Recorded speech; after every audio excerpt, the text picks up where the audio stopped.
I only had a square image, and I wanted to turn it into a strong YouTube thumbnail. But the real challenge was making it look like it had always been this wide from day one, to the point where even a designer couldn't spot the edit. That's exactly where Leonardo AI completely surprised me. Let's go through the process step by step and see how I got there. Hi everyone, my name is Iman. This is the Iman Global YouTube channel. Welcome back to a new tutorial. Please support my YouTube channel. Don't forget to like and subscribe. Let's get started. The first thing I did was head over to the Leonardo website. Signing up is pretty flexible there. You can log in with Canva, Microsoft, Apple, or even your own email. I personally always go for the fastest route because I don't have patience for filling out forms, so I just sign in with a Google account.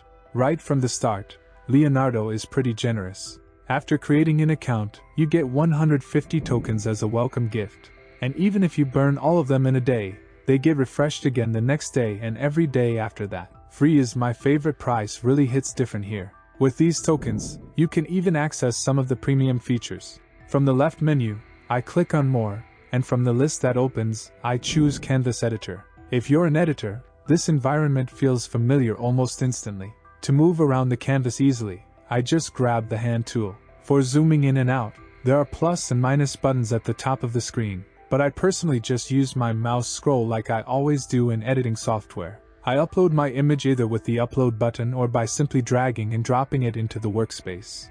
I went with drag and drop and brought in my square image.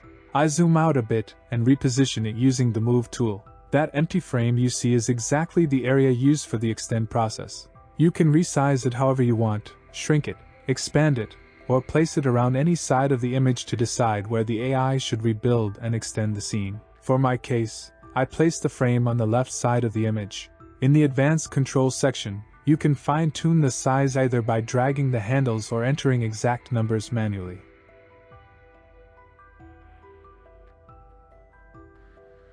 Once I set the direction and size for the extension, the next step is choosing the image model. In the drop-down at the top right, there are multiple models available. For the first test, I pick Leonardo Diffusion XL. A bit lower, there's a setting called Number of Images. In the free plan, it gives you up to 2 outputs at the same time, which is actually perfect for comparing results. I do a final check on the frame position,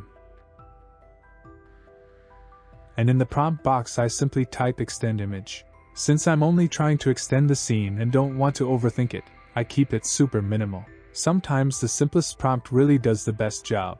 This process costs me 10 tokens, and everything is ready, so I hit generate. After a short processing time, the extended images are ready.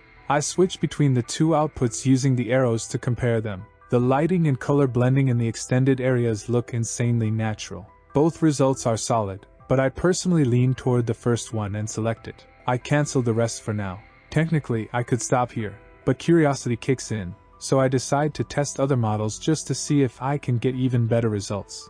I go back to the model list and this time switch to AlbedoBase XL. I slightly adjust the frame position again to give the model more freedom.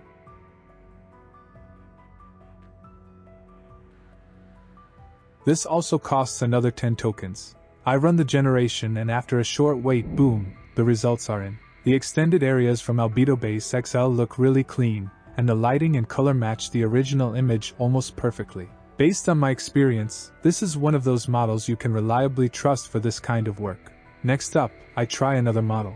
This time I pick Dreamshaper V7. I've never used it for image extension before, so I'm curious to see what it does. Interestingly, this one only uses 5 tokens for 2 outputs, which is half of the previous models. I hit generate again. After the result comes in, I'll be honest, it doesn't really impress me. Compared to the previous models, Dreamshaper V7 feels noticeably weaker and less refined in the extended areas. The output just doesn't have that natural blend. It kind of makes sense though. You get what you pay for, as they say.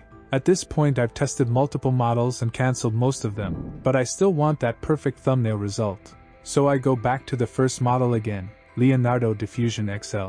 Deep down, I already had a feeling this one was the winner. I run it one more time without hesitation. The results come back really fast, and when I compare the 2 outputs, It's honestly mind-blowing. It looks like the image was always this wide from the beginning, and there's basically no visible seam or edit line anywhere. I pick the second output and accept it. Downloading it is super simple. I just go to the download option on the left side, click it, and that's it. The extended image saves in full quality with no watermark, ready to be used directly as a thumbnail. If you've made it this far, you're definitely a true AI enthusiast. The next tutorial is going to show you things you probably never saw coming. Make sure to subscribe to the Iman Global channel and turn on notifications so you don't miss what's coming next. AI is the future, start embracing it today.